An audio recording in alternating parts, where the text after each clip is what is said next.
அஸ்ஸலாமு அலைக்கும். Welcome to Jaira views. இன்றைக்கி நம்ம பார்க்க போகிறது என்னென்னா இப்தார் டே 23ங்க. இந்த இப்தார் டே 23ல் இன்றைக்கி ஸ்பெஷல் என்னென்னா, இந்த கொண்டக்கடலை இருக்குல்ல, அந்த கொண்டக்கடலை வந்து சிவப்பு கொண்டக்கடலையாக இருந்தால் ரொம்ப நல்லது. என்கிட்ட இருந்தது வெள்ளை கொண்டக்கடலை தான். அதை நல்லா ஊற வச்சுருங்க. ஊற வச்சுட்டு அடுத்து நம்ம நாள் வடித்த சோறு, சாதம் இல்லை சுடுசோறு எதுவாக இருந்தாலும் சரி, அதில் ஒரு கப் எடுத்துக்கோங்க.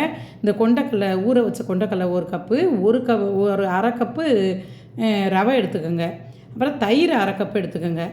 எல்லாத்தையும் ஒன்று சேர்த்து மிக்சியில் போட்டு நல்லா அரைச்சி இந்த மாதிரி விழுதாக வச்சுக்கிட்டு, அடுத்து ஒரு கொஞ்சம் சின்ன வெங்காயம், நம்ம வடக்கி மாதிரி தான் வெங்காயம், கொஞ்சம் இஞ்சி, பச்சை மிளகாய், அப்புறம் கருவேப்பில்லை, கொஞ்சம் உப்பு, தேவையான அளவு உப்பு, அப்புறம் மிளகாத்தூள், பெருங்காயத்தூள், இப்படி எல்லாம் போட்டு மிக்ஸ் பண்ணிடுங்க.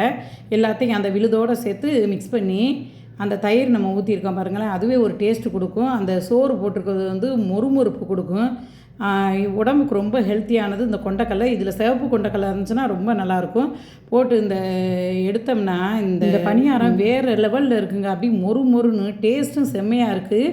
அதை எடுத்து வச்சுட்டு அடுத்து என்னென்னா, இப்போ ட்ரெண்டிங்கில் இருக்கிற பூவாழை புட்டு அது செய்வோம் அப்படின்னு சொல்லிட்டு நல்லா நெய்யில் 2 ஸ்பூன் நெய்யில் ஒரு கப் ரவையை வறுத்துக்கிட்டு, அப்புறம் தேவையான அளவு நல்லா 1 கப்பு தாராளமாக தேங்காய் பூ எடுத்துக்கிறணும்.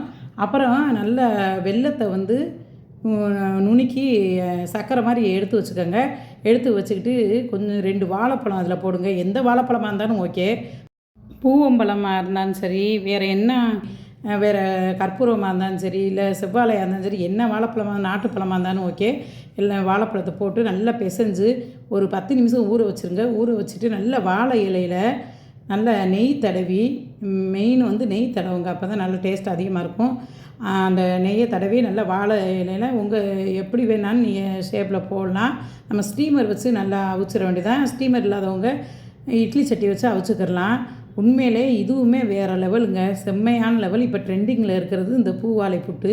இதை வந்து இந்த ஷேப்பில் தான் வைக்கணும்னு இல்லை, நம்ம உருண்டையாக கூட நம்ம ரவை உருண்டைன்னு சொல்லுவாங்களா, அந்த மாதிரி கூட வச்சு நம்ம ஸ்டீமரில் வச்சு அவிக்கலாம்.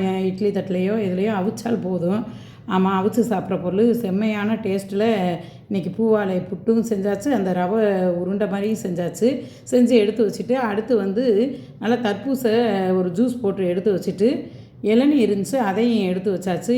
இன்னையோடைய இப்தார் வந்து அல்லாவின் கிருபையால் இந்த இப்தார் 23 வந்து அல்லாவின் கிருபையினால் நல்ல விதமாக திறந்தாச்சு.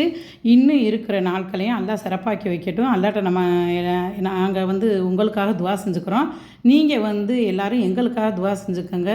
வெளிநாட்டில் வாழ்கிற பிள்ளைங்களுக்காகவும் துவா செஞ்சுக்கோங்க. எந்த கஷ்டம் இல்லாமல் வெளிநாட்டில் இருக்க மக்களும் நிம்மதியான நோன்பு பெருநாளை கொண்டாடக்கூடிய சிறப்பாக அல்லாஹ் கொடுக்கணும்னு எல்லா மக்களுக்காகவும் துவா செஞ்சுக்கோங்க இந்த நோன்பு நாளையில். அஸ்ஸலாமு அலைக்கும். இந்த வீடியோ உங்களுக்கு பிடிச்சிருந்தா லைக் பண்ணுங்கள், ஷேர் பண்ணுங்கள், சப்ஸ்கிரைப் பண்ணுங்கள். மறந்துடாமல் பக்கத்தில் இருக்க பெல் பட்டனையும் தட்டி விட்டுருங்க.